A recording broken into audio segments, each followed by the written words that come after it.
It's got nothing to do with science, unless you believe that scientific origins involve slaying a dragon.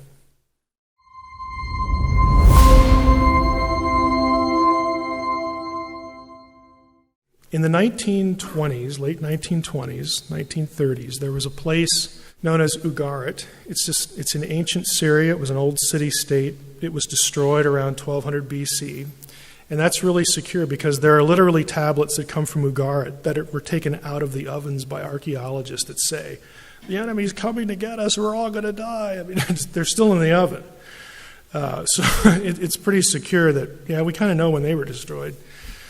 It's kind of like Pompeii in that respect. Just you got like a snapshot in time.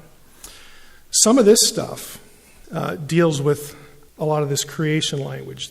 The people at Ugarit, ancient Syria, which if you remember your biblical geography, if you've got Israel as sort of the perpendicular country that it is, and down here is the Dead Sea, and a little ways up here is Sea of Galilee, and then up here you've got Syria. Okay, Syria is right next door to the northern kingdom of Israel. Syria, Ugarit, was the hub for Baal worship. It's one of the reasons why the prophets just went crazy all the time with Baal, because they lived next door, and it was the ideas were seeping over into Israelite religion. Plus, if you know your biblical history, once Solomon dies and the kingdom splits, what does Jeroboam do? What's one of the first things he does? His people say, well, this was really a great idea, Jeroboam. Okay, we didn't want taxes, and, we've seceded from the union now, and there's 10 tribes here, and we're doing our own thing, but you left out one detail, the temples in the other territory. So, what do? We're supposed to go down there a few times a year to worship, and we've got all these festivals. Did you overlook that? And so Jeroboam's answer is, yeah, I kind of did overlook that. His solution is, well, we'll just have our own temple up here. We'll just make our own centers of worship, because he didn't want people going down to the south because they might defect. He might lose them. And they start their own system of worship. And it's filled with Baalism, because those are their neighbors. This is where Elijah has the famous confrontation. Choose you today which God you're going to serve. That happens in the north at Carmel. So you've got this context going on, and the literature from this part of the ancient world has several key deities. Baal is the one we all know and don't love. There's another one named Yam, which is the word for sea. Nahar is river. There's Tanun, which is a dragon. Litanu, which is also a sea dragon. In Ugaritic thinking, their creation thinking, again, the sea, Yam, was the force of chaos and had to be defeated. And so in their stories, Baal does all that. Baal destroys the dragon. Baal's the great, God, the sustainer of everything. He supposedly dies and then comes back from the dead, and, but there's a big debate over that. But he's the guy. In the Hebrew Bible, you will find a number of places where Yahweh, the God of Israel, is described in Baal terminology. Why do they do that? Because the biblical writer wants it to be clear to his readers that no, it isn't Baal who did this or that great thing. It isn't some other, god that the foreigners worship. El was their other big deity. It's Yahweh. And so the writers are very familiar with their literature, and they'll take phrases and episodes and vocabulary out of the pagan literature, import it into what they're writing in the Hebrew Bible, and literally change the names. And they will give the God of Israel credit. It's a theological technique. It's a polemic. We use the word polemic. If we could pretend to ourselves, if we didn't have a Bible, try to pretend we don't have a Bible, and we're sitting here and we don't like the powers that be, the authority figures, whether they be religious or political, and somehow we're sure that God is leading us to produce our own record, our own theological correction of what we should believe. One of the things we might do is we might hear a claim of some other deity or some authority figure taking credit for something. I'm responsible for, the crops that grow. And if people were familiar with that, we could say, okay, I'm going to take a shot at that. While I'm writing my history of who the true God really is, I'm going to take that claim, bring it in here, and I'm going to set the record straight. Biblical writers did that all the time.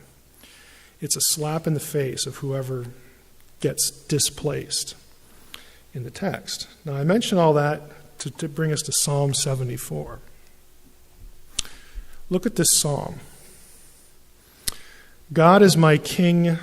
My king is from of old, working salvation in the midst of the earth. You divided, you separated the sea. The Hebrew word is also yam, just like it is in Ugarit. You divided the sea by your might. You broke the heads of the sea monsters. The Hebrew word is tanin. It's the word for dragons. The sea monsters on the waters. You crushed the heads of Leviathan.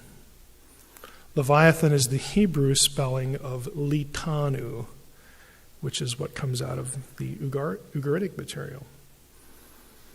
You gave him as food for the creatures of the wilderness. You split open springs and brooks. You dried up the ever-flowing streams. Yours is the day, yours also the night.